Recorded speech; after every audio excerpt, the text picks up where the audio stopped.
Welcome to Lesson 9. This lesson is about managing common symptoms in late-stage Parkinson's disease. In the first part, we concentrate on symptom control. And in the second part, we discuss issues related to nutrition and hydration. In this lesson, you will learn important symptoms, which occur late in the course of Parkinson's disease, how to recognize, and to treat them. We will look at the symptoms of stiffness and rigidity, discuss delirium, with its particular form of hypoactive and terminal delirium, respiratory regulation disorders, especially Cheyne-Stokes breathing patterns, and vocal cord paralysis in MSA, dopaminergic crisis, specific emergencies, palliative sedation, and constipation.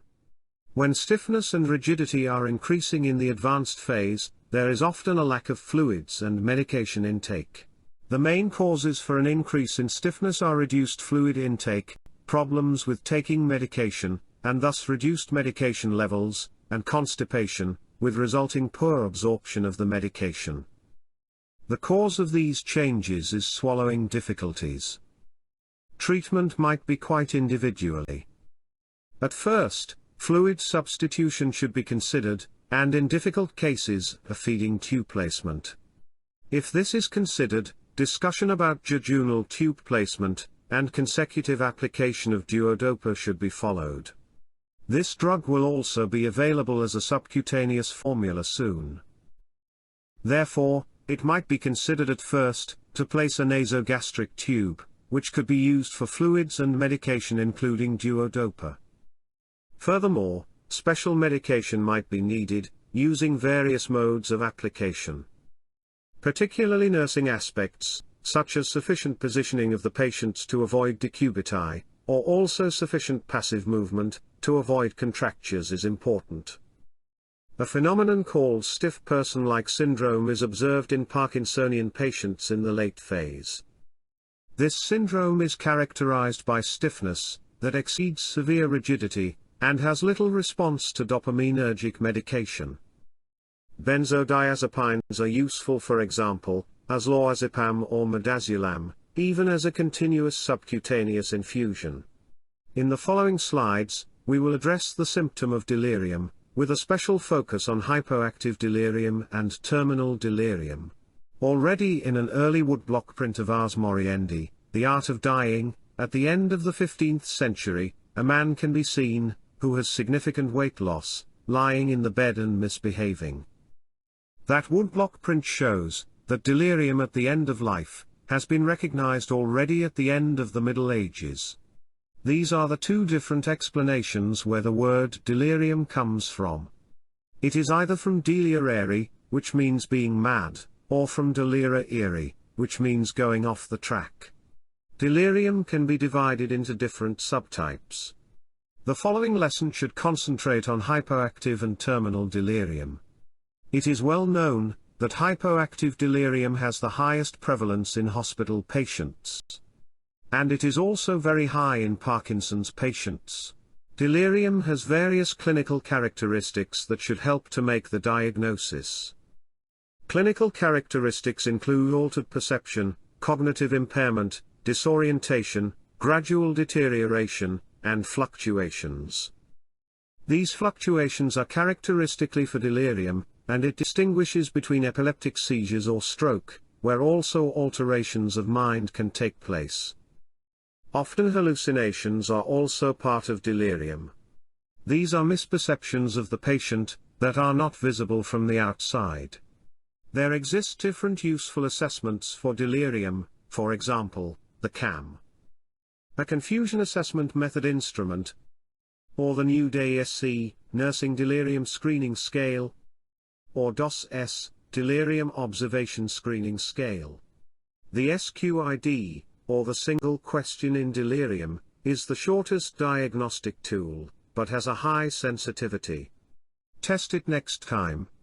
Parkinson's patients are 5 times more likely to be treated for delirium. In a study with 46 patients treated for Parkinson's disease, in 24% the cause of hospital admission was confusion or delirium. There are some other predisposing factors for the occurrence of delirium. Deafness and blindness predispose to delirium, as does cognitive impairment, age over 65 years, various medications, such as some psychotropic and anticholinergic drugs, but polypharmacy is also a predisposing factor.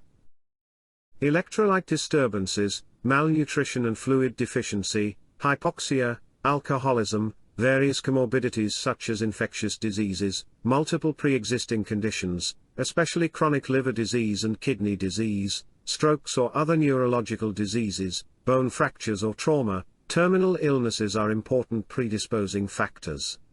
Functional status with dependence or immobility, frailty, and recurrent falls, pain and constipation, little social contact, and sleep deprivation might be predisposing factors. There are some preventive measures to prevent the development of delirium. First of all, care should be taken to ensure sufficient fluid substitution and nutrition as well as adequate mobilization.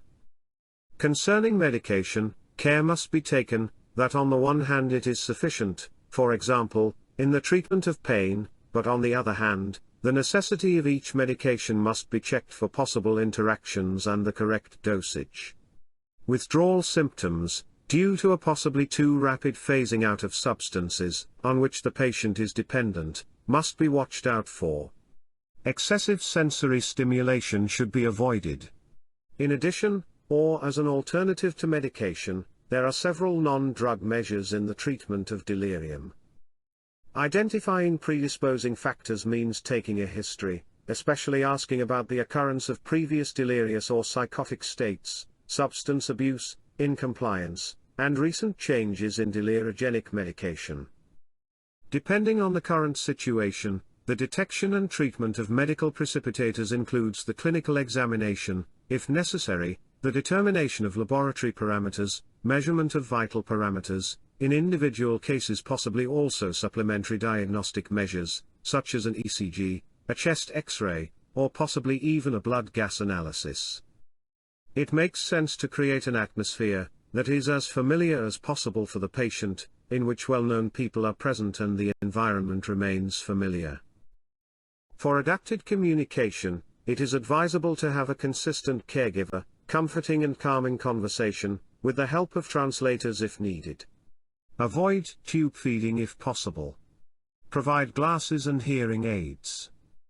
Correct and maintain sleep-wake cycle by making sure that during daytime bright light and mobilization is applied, and on the other hand, calmness and dimmed light at night. Soothing and calming measures can be provided in the form of music, massage and other relaxation techniques. Avoid distracting noises as TV etc. In selected patients, further examinations will be necessary, as EEG and lumbar puncture. Overall, it is of utmost importance to provide safe mobility with a minimum of restraints. This can be ensured by mobilization with therapists, nurses and relatives. Provide rollers and wheelchairs if appropriate. Use head and joint protectors. Low beds and cushioned floor can prevent serious injuries. Avoid bladder catheter and use sitters as needed. Hypoactive delirium in Parkinson's patients is quite common. Also, in patients with atypical Parkinsonism like PSP, or CBD, hypoactive delirium is more often than in idiopathic Parkinson's disease. However, common causes of hypoactive delirium like dehydration or hypoglycemia must be excluded or respected. Even subdural hematoma might contribute to hypoactive delirium. SDH often develop even after mild head trauma, and therefore anamnestic evaluation might be critical. Epileptic seizures, and status epilepticus, are frequent causes of hypoactive delirium in Parkinson's disease, and must be evaluated, using EEG analysis. Progressive dementia might contribute to hypoactive delirium as depression can cause it. The giving up syndrome might be a form of depression in Parkinson's patients, but frequently patients are not severely depressed when having this symptom. It comprises of frankly talks about the wish for hastened death. For the treatment of hypoactive delirium, first you might remove some of the causes, which have been mentioned earlier. Also, an increase in the dopaminergic drugs might alleviate symptoms of hyperactive delirium. If there are no hallucinations, and no restlessness, you can try amantadine IV. It even can be given SC in some patients, but caution must be taken, since sometimes it can result in skin trauma. Sometimes methylphenidate is recommended, but mostly, only for a short time. Most authors recommend only to use it for 5 days, and if there is no effect, to stop it again. There is a well-known fairy tale describing terminal delirium. The Little Match Girl. You might have been told this story as a child. The match girl is a poor girl who sells matches. It is Christmas time, and very cold, but she cannot sell any matches. So, she lights the matches by herself, and it enables her to look through walls into the houses where families celebrate Christmas. Finally, with the last match, she sees her grandmother, who always has loved her. The feeling finally is cozy and warm, and her grandmother takes her away. The next morning, the poor girl is found lying dead on the street. It is a very sad story, but it is a good example of a positive hallucination, which means that there are hallucinations, which might give a positive feeling in the moment we die. These hallucinations should not be cancelled and destroyed by the use of drugs. It is important to recognize terminal delirium, since there is a restrained use of pharmacological treatment. Drugs should only be used in case the patient suffers from delirium.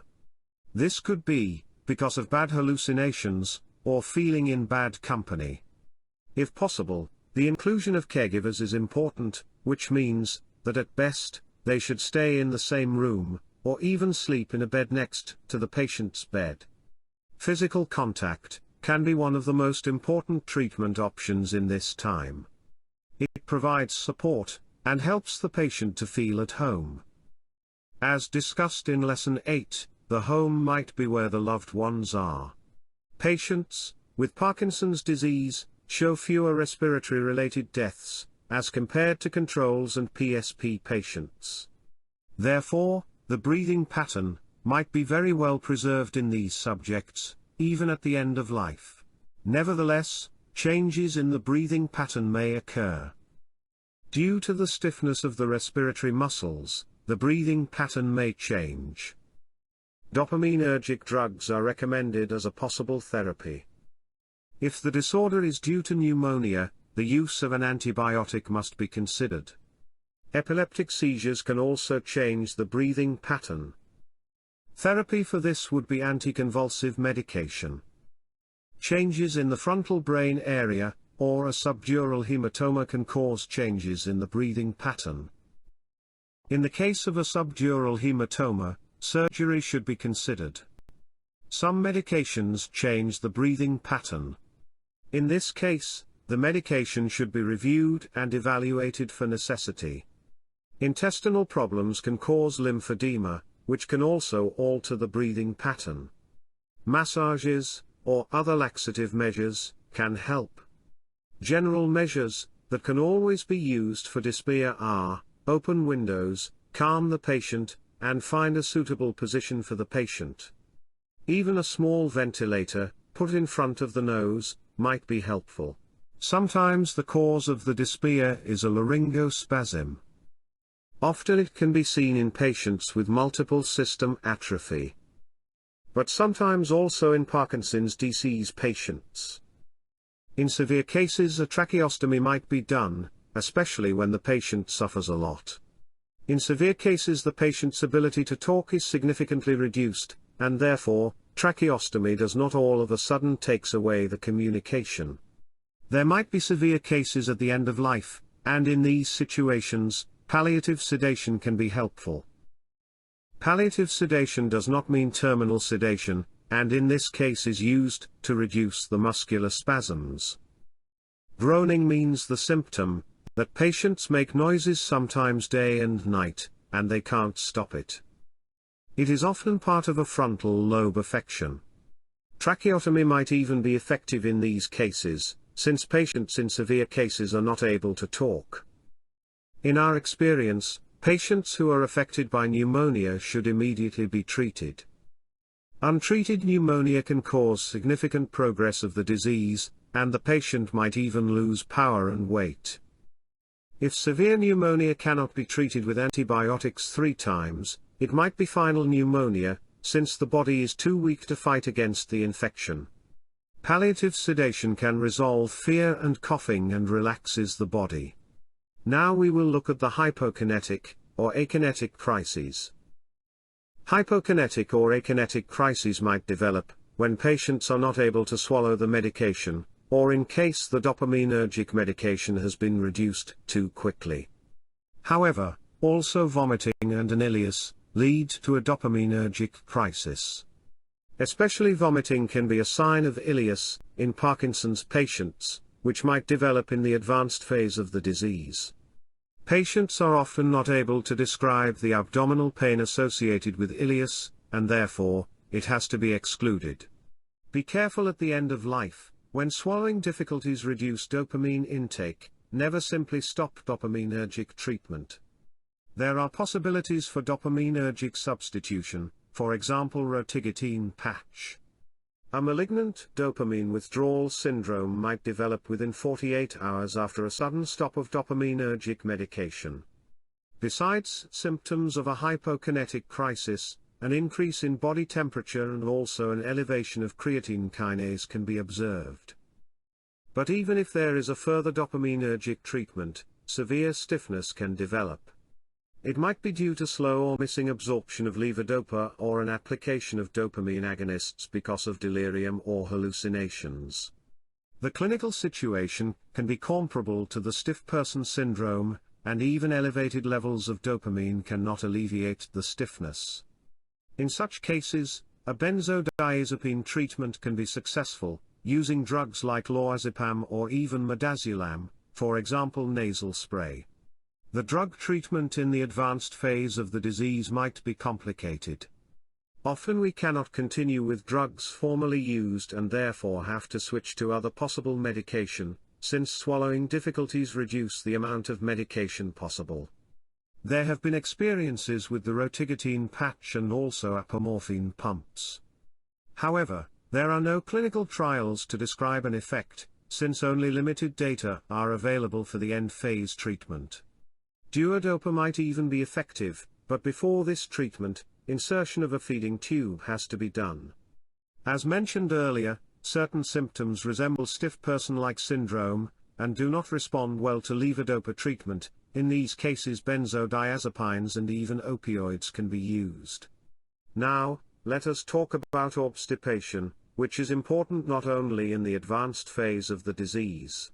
We know that obstipation is common in Parkinson's disease, and that it appears very early on. In the advanced phase, some more causes for obstipation can develop, like hemorrhoids, anal fissures, or even a skin fungus. Therefore, an anal examination is important, since an ampoule filled with feces can often be observed when the patient complains of obstipation. It is always important to remind the patient and the relatives of fluid intake, since this influences the consistency of the feces. Obstipation might not be a problem in people with Parkinson's disease, but also the elderly population. Almost 1/3 of people over the age of 60 years complain about constipation. However, in Parkinson's patients, it is up to 80%. In the late stage of life, obstipation worsens, since there is less movement which contributes to less bowel movement. Furthermore, drugs induce obstipation like opioids, which should be carefully used in palliative care situations of patients with Parkinson's disease. Additionally, less fluid intake can be seen as a cause of constipation at the end of life. Obstipation can increase pain and even induce pain. Therefore, it is important to follow this symptom frequently. The pathophysiology of obstipation is reduced intestinal mobility at one hand, and on the other hand the transmural transport of fluids. Reduced mobility leads to an increase in the passage time. and the transmural transport of fluids leads to an increase in resorption, especially of fluids, which hardens the feces, and at the same time a decrease in secretion. As mentioned earlier, reduced frequent movements and reduced intake of food and fluids as well as a low-fiber diet lead to obstipation. Besides opioids, medications like anticholinergics and 5-HT3 antagonists decrease intestinal mobility. Obstipation can be treated. There are several pharmacological treatment options, including osmotic laxatives, stimulating laxatives as well as lubricants. Sometimes it is necessary to combine 2 or 3 different drugs, and in these cases, you might choose drugs from different groups, for example combining an osmotic laxative and a stimulating laxative. Additionally, an intestinal enema can be used early in the treatment regimen.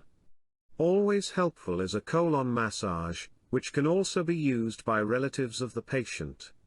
It is an important nursing measure. Palliative sedation is an oft-ethical discussed term, and therefore, we will have some insight into the ethical and practical debate. In Lesson 7, you already learned about the 4 ethical principles: autonomy, beneficence, non-maleficence, and justice. These principles have to be the basis of all medical decisions. Since palliative sedation needs a frank ethical debate, we have to know these principles. An important part of end-of-life decisions is about withholding and withdrawing food and fluids as well as medication. These decisions always have to be made based on the patient's best interest, and written documents, like advanced directives, which were discussed in Lesson 7. Palliative sedation does not mean terminal sedation. A high symptom burden might make it necessary to use sedation, but with the option to relieve suffering and not to end someone's life. Palliative sedation depends on symptoms that justify sedation. The European Association of Palliative Care has not only provided guidelines for palliative sedation, but also a list of symptoms that should be considered for sedation. It is important to monitor sedation, which does not mean transferring the patient to an intermediate care unit, and connected the patient with a monitor, but to clinically evaluate the deepness of sedation and the symptom control associated. It is not always necessary to use deep sedation in the meaning that the patient is completely sleeping.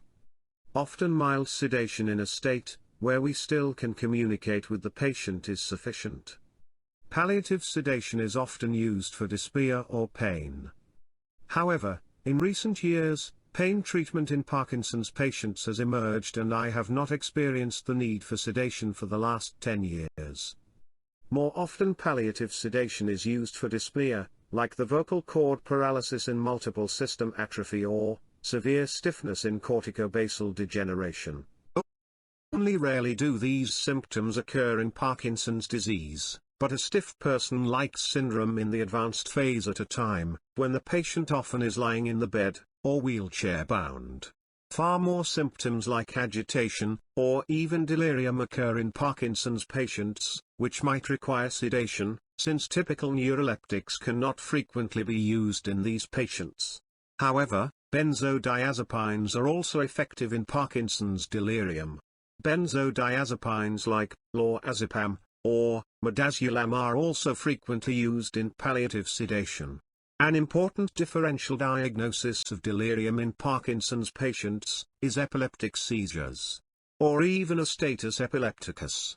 Also in these cases, the first-line therapy with benzodiazepines can be used in palliative sedation, often treats a non-convulsive status epilepticus. It is important to know that palliative sedation does not shorten life, and as mentioned earlier, is not generally terminal sedation. Therefore, a considerable experience is necessary to use palliative sedation. As mentioned earlier, there are some specific symptoms of Parkinson's disease, which might require palliative sedation. Vocal cord paralysis is often associated with the acute onset of dyspnea in MSA patients. Some of these patients even have been tracheotomized to relieve dyspnea. However, dyspnea in vocal cord paralysis often becomes apparent with minor symptoms, long before a status of acute dyspnea occurs. The patient complains of reduced breathing capacity, or cannot finish a sentence, and has the feeling that breathing is shortened. In the acute phase of vocal cord paralysis, the use of benzodiazepines is strongly recommended, since this medication is also a muscle relaxant that alleviates symptoms of shortness of breath. Sometimes a status epilepticus occurs as a sign of massive neurodegeneration in the final days, especially in patients with progressive supranuclear palsy, but also in Parkinson's disease. Anticonvulsant therapy might not be able to effectively treat status epilepticus, but benzodiazepines reduce convulsions. Severe rigidity, and even spasticity, can be seen in the final days of Parkinsonian patients, and I might call this situation stiff Parkinson syndrome, since it is very close to the stiff person syndrome, and also can be treated with the use of benzodiazepines. In this case, palliative sedation has to be closely monitored, and as soon as possible an oral treatment with benzodiazepines should be considered. Also in severe aspiration pneumonia, palliative sedation is used, and in this case, might easily merge into terminal sedation. In the next chapter, we will summarize specific emergencies in the final phase of Parkinsonian disorders. The specific emergencies are status epilepticus and delirium. Both can have the same clinical presentation at the end of life in Parkinsonian patients. Furthermore, because of swallowing difficulties, acute choking, and laryngospasm, both associated with acute dyspnea, are serious emergencies. Also, aspiration pneumonia can lead to dyspnea. For the actions and treatment necessary to cope with all these emergencies, please see the chapters related to it. Pain is not a widely seen symptom in Parkinson's patients at the end of their lives, but even if it is a rare symptom, we should know the most important facts. Pain syndromes in Parkinson's patients can be divided into musculoskeletal, neuropathic, nociceptive, and central pain syndromes. Musculoskeletal pain can be subdivided into muscle cramps, which can occur in all extremities, but are frequently described in the legs, skin pressure, and even more often constipation. Very often, patients complain about constipation, and in the advanced phases, it has to be taken seriously, since it might indicate subileus leading to ileus. Some patients complain about neuropathic pain syndromes, which are comparable to painful diabetic neuropathy. A rare pain syndrome is the central pain syndrome, which might occur after stroke, but also in neurodegenerative diseases. Dystonia might cause pain, but often dystonia is surprisingly free of pain. This woman has severe dystonia, and suffers from CBD. The muscles and the joints are in unnatural positions. The patient in the picture has never complained about pain. However, at the end of her life, when she almost could not move anymore, she complained about pain. It is still unclear which mechanisms contribute to pain perception in Parkinsonian disorders. Several factors influence the pain threshold. Of course, well sleeping increases it, as well as the manner how the relatives deal with it. Understanding and empathy make it easier to tolerate the pain. This generally improves the mood, and as supporting drugs you can use antidepressants, and also anxiolytics, to treat anxiety and the fear that pain will come back all of a sudden when it is well treated. If possible, creative activity increases the pain threshold. On the other hand, all opposite of these factors decrease the pain threshold. For example, sleeplessness, increased anxiety, and depression, as well as social isolation and loneliness. Some of these symptoms can be effectively treated with appropriate medication. At the end stage, when patients are unable to communicate, one has to carefully observe the body language to interpret possible pain symptoms. Generally, pain should always be suspected in a person who has an abnormal body posture. However, there are even slight signals of pain, which also can be seen on patients awake or comatose. Most common might be a distorted body position, or lips pressed together. Furthermore, eyes shut and pressed together, and constant twitching of the ankles, of the mouth might indicate pain. Please also think of status epilepticus. If a Parkinson's patient shows one of these symptoms, since also in non-convulsive status epilepticus, the signs of myoclonic jerks can be very mildly. It is recommended to use pain scales, and in this situation the ZOPA, the Zurich Observation Pain Assessment, can be used. This slide supplements the previous one. It is important to recognize if a person in pain is protecting some body parts. This might indicate pain in this body part, or even another body part, which cannot be protected. Also, hitting and repelling the person who wants to touch the body or body parts is a typical reaction. Often the tension in the muscles is increased in pain, to avoid certain positions, or to alleviate the pain. Often seen in Parkinson's patients who suffer from pain, are changes in breathing patterns, and increased sweating. Breathing pattern changes might be used to cope with the pain, and can be dramatically not only showing an increased frequency of breathing, but also more deep breathing. Lacrimation without crying or weeping can be a sign of pain, especially in patients who are unable to talk. The use of opioids in Parkinson's patients is an ongoing debate, since some reports show worsening of Parkinsonian syndromes during opioid therapy. However, it depends on which opioids we use, and how to use them. We should not increase the dose in too short a time, so that the patients might be immobilized or even sedated. There might be some patients in which opioid use reduces cognitive performance. This especially can be observed in short-term memory performances, and word-finding difficulties. Caution has to be taken, since opioids can increase the risk of falls, and therefore the frequency of falls should be carefully monitored during therapy. Rarely, excitatory reactions are seen. More often are complications with obstipation and subilius. In these cases, a change in opioids might alleviate the symptoms, but sometimes, it even will be the cause to stop opioid treatment. The non-pharmacological treatment options are important, and often already well respected by nurses. The best position in bed has to be found carefully, and this position even has to be changed frequently to avoid the pain, but also pressure ulcerations. It often is recommended to build a nest, so that the patient feels safe and comfortable. To find a comfortable position in a wheelchair can be challenging, but should be tried since a sitting position is important in some pain situations, and even gives the patient the impression of a natural position, while not constantly lying in bed. Lymph drainage and massage of the muscle is a well-accepted method for pain treatment. In these cases, massage of muscle, which are also in a distant from the painful body part, can support the treatment.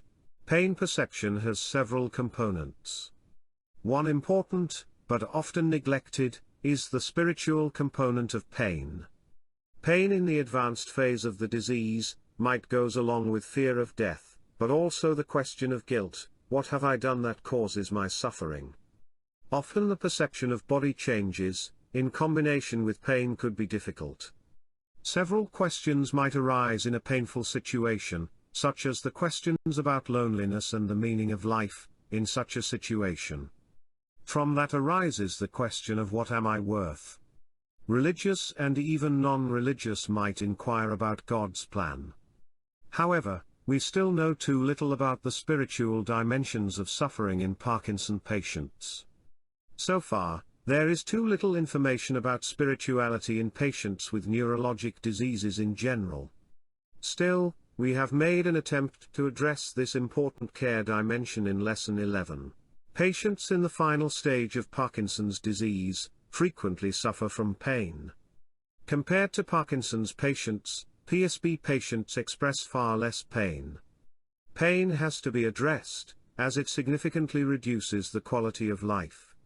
Always consider physiotherapy, additionally to medication. Be aware of opioid side effects, and treat those if needed. Most Parkinson's patients suffer from pain if they are lying in bed most of the time, or are in their final stage with reduced spontaneous movements. At the end of this lesson, which deals a lot with symptom control, we once again want to cite Dame Cicely Saunders, who has admonished healthcare providers as follows. We have to listen to the details of symptoms, giving constant attention to changing needs. We are concerned both to relieve suffering, and that our patients should maintain their character and style to the end.